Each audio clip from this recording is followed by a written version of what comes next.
আমি নির্বাচন কমিশনকে অভিযোগ জানিয়েছিলাম, কমিশন সাড়া দেয়নি। এবার কাউন্টিং এর ক্ষেত্রে দেখা যাচ্ছে যে কাউন্টিং এজেন্টদের হল থেকে বের করে দেওয়া হচ্ছে।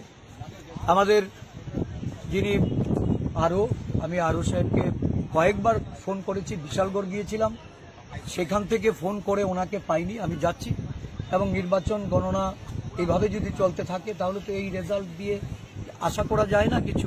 তবে এইটুকু বলবো, সারা দেশে ইন্ডিয়া জোট তার প্রত্যাশিত ফলাফল করছে। এই রাজ্যটা গণতন্ত্রের এখানে বলা যায় যে ধূলিসাৎ, গণতন্ত্রকে এখানে কবর দেওয়া হয়েছে। গণতান্ত্রিক ব্যবস্থাপনা এটার প্রতি আমরা আগেও সন্দেহ প্রকাশ করেছি। গতকালকেও আমি আরুর সঙ্গে মিলে এইটুকুই আমি এসুরেন্স চেয়েছিলাম যে গণনা কেন্দ্রগুলি যেন নিরাপদ থাকে। এখন যাদেরকে মেরে তাড়িয়ে দেওয়া হচ্ছে, বোঝা গেল যে আরু সাহেব এখানে কমপ্লিটলি উনি ফেইলিউর।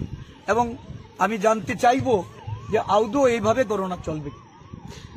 কোন জায়গায় কমপ্লেন এসছে যে সূর্যমণিনগরের কাউন্টিং এজেন্ট বের করে দিয়েছে, বাজারঘাটের কাউন্টিং এজেন্ট বের করে দিয়েছে, বেলুনিয়াতে আমাদের কাউন্টিং এজেন্টকে ভেতরে ঢোকার সময় মারধর করেছে, শান্তির বাজারে রাস্তা ঘেরাও করে তাদেরকে যেতে বাধা তৈরি করা হয়েছিল। আমি এসডিপিওকে বলে এসকর্ট দিয়ে তাদেরকে ঢুকিয়েছি। এখন আমি জানি না, আমার যাওয়ার কথা ছিল, আমি এই খবর পাওয়া মাত্র ছুটে এসেছি।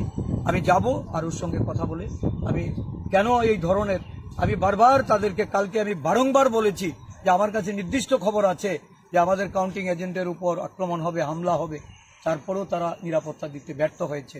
এই ব্যর্থতার দায়ভার তাদেরকে নিতে হবে।